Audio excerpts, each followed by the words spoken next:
In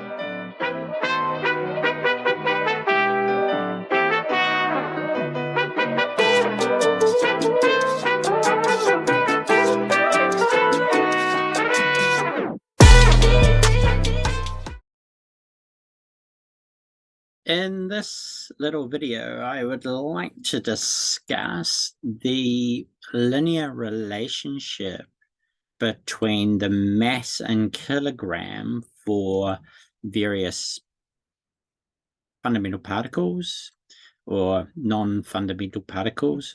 It's including the up and down quarks, the proton, the neutron, and the electron.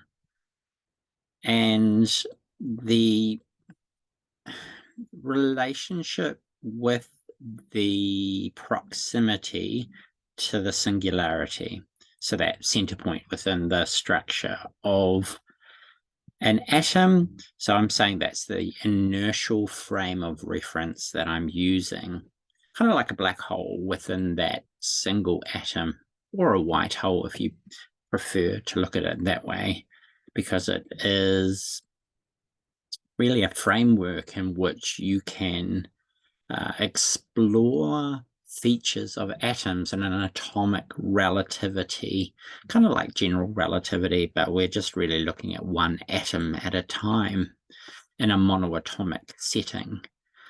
So in this relationship, we come up with a nice linear relationship between mass and a wavelength distance to the atomic singularity of an atom. And there is a number of calculations that you can do to get this. Obviously, we know what the masses are of the various particles. And here I've multiplied my Planck length of the electron by 6.25 e to the 34, which takes the distance into meters. So I'm corresponding a meter distance with a kilogram mass. And yeah, that's been very useful in order to kind of formulate that. In my supersymmetry inversion model, the Higgs isn't fundamental. It is just another stepping stone on the way of understanding dark energy and dark matter, which is really generating the matter that we've observed. As kind of a flawed standard model of particle physics is unable to describe dark energy and dark matter, I've rearranged the quark charge calculations to give charge parity with positron-electron pairs, and that corrects for the baryonic asymmetry. And in doing so, that's allowed me to kind of look at helium as a source of the universe in this He-BEC isotropic singularity model. And from that isotropic helium, Bose-Einstein condensate, the outward alpha particle emission to give the inflationary phase of the universe, and the inward trajectory to give the dark matter particle down at the Planck scale, or in this case, I'm using that as my inertial frame of reference.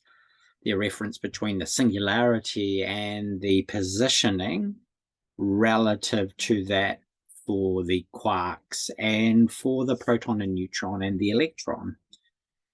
And in that way, devised a linear relationship between that central point and the positioning and the mass associated with that. So that allows one to understand that 1836 number relationship between the proton and the electron. And what we get here is 4.8 e to the negative 18, which, if you think about that original particle in the He-BEC singularity having a diameter of 4e to the negative 18, and we have a distance between them of 4e to the negative 14, So now this model suggests that this wavelength relationship is kind of 4.8. So I think that I haven't really explored it any further than that. I've kind of left it there at the moment. And I've explored some of the other features where you just kind of zoom out a little bit. And in this one here, we have a mass relationship. So I'm saying generation 1. So what's Gen 1? Generation 1, I think, corresponds to it should be the tau. Okay, so here we have generation 1, and we've got the wavelengths in nanometers away from the singularity.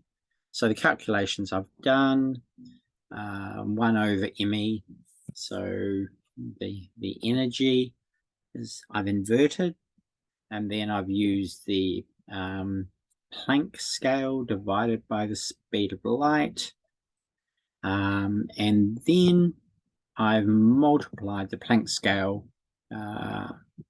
divided by the speed of light and multiplied that with the 1 over MeV. So kind of like a way of exploring the functional kilogram mass with a wavelength distance. And what we get is really various nanometer distances, and exploring these kind of relationships, you kind of get some numbers that are quite interesting. And in terms of the idea of, well, how far is the electron away from the singularity within the proton? And here we have a 5266 nanometer distance. So it's really quite a long way away from the actual singularity to give that mass. But there's some more kind of fundamental aspects and attributes of the supersymmetry inversion model that allows calculations of the actual mass and how it's formed, as well as the charge on the surface of the electron. And so I'm not using a point-like source for an electron. I believe the electron has a characteristic surface area in terms of its inverse square law relationship with the Planck scale. And so I've really kind of created a 4e to the negative 18 diameter for an electron sphere, and from that looked at the calculations relevant to where charge relates in terms of coulombs, not the normalized charge of the electron of -1, but the 1.602 e to the negative 19 coulombs. And I'll talk about that in an upcoming video. Thank you.